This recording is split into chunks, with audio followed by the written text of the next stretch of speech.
thought about this talk. I'm going to try to not have it in the category of jejune being boring, but I will say that me, as a man, have been jejune as far as being naive. I used it twice. Okay. Our word of the day. By a show of hands, how many people here have been to Hawaii? Yep. Richard? Where have you been, man?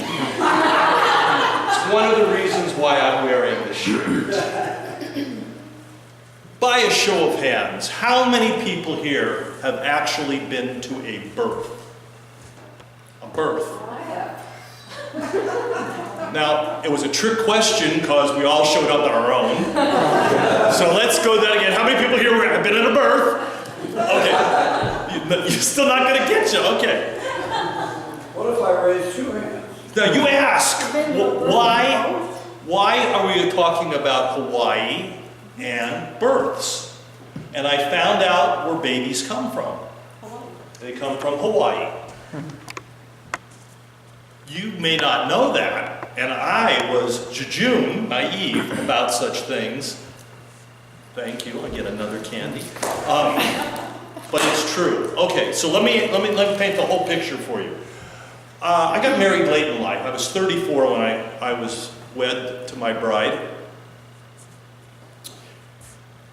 It took me a while to settle down, to be ready to be married, and I found somebody who could actually tolerate me, had a pretty good sense of humor, and I totally wore her out. She didn't laugh anymore near the end, but it was a good experience. And then when we got married, I took her on a honeymoon. And the honeymoon was, well, it was a nice couple of days away, and then we picked up our 15-year-old, my stepson, and we went camping. But not just camping, we went backpacking.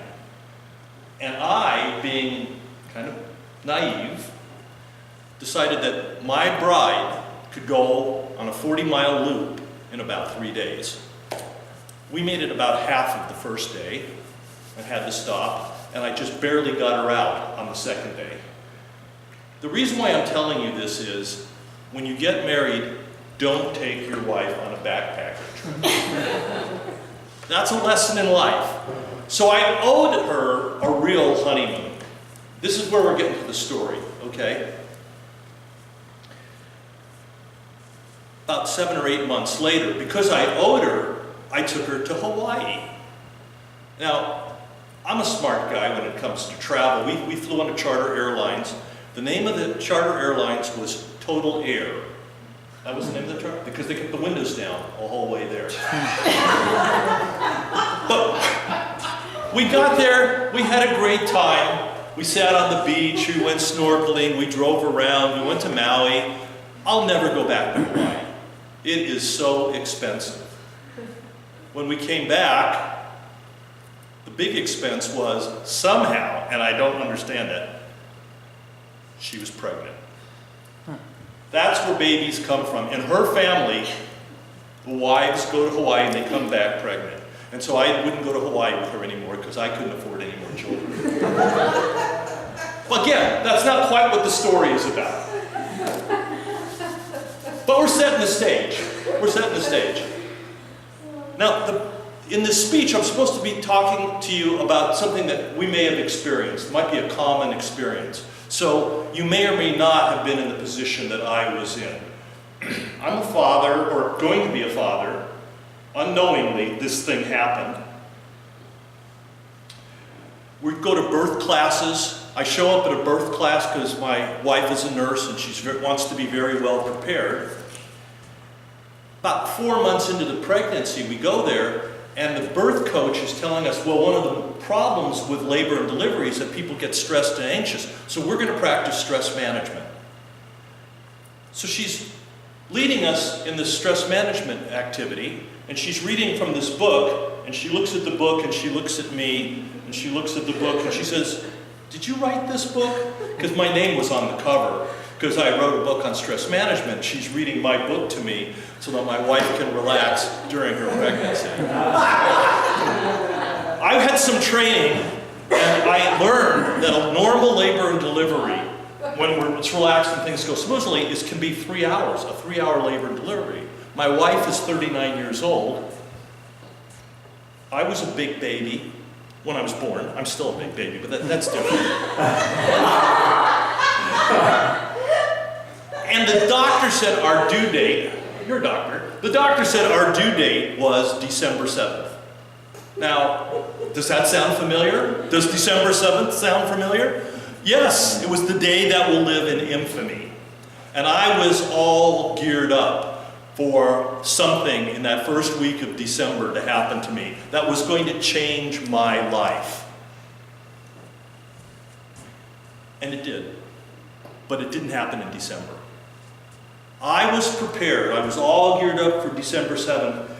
And my wife takes a little time off from work. We go Christmas shopping because she might not have time to do it once the baby is born. We go Christmas shopping on the 30th of November. And while we're at the mall, guess what? She has a contraction. You know what a contraction is? I don't. It's not a contraption, it's a contraction. And it somehow is a sign or a symbol and part of the birthing process. And she said, oh no, this is just a practice one. And then we continue shopping and she has another one. Now it's basically like 11:30 in the morning, maybe a little bit later than that. And then she says, I think we better go home. We go home. She starts gathering up stuff. I do what any future father does. I went for a bike ride. Because this was going to take a long time and I needed to get some exercise and do some stress management.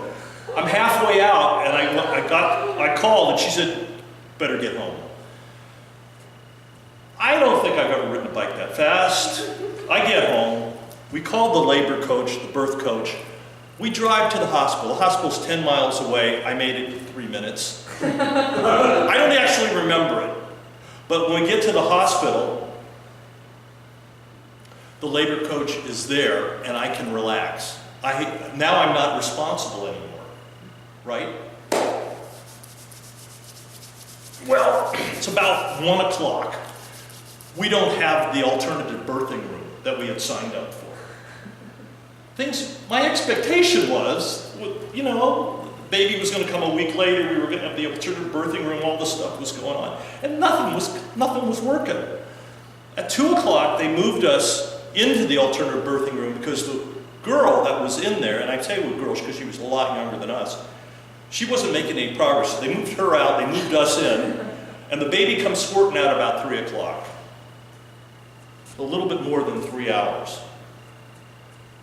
I don't know if that's impressive to you, but if I told you the baby was 9 pounds 4 ounces, and that was a lunker. I mean, you know, we were ready to send him to work.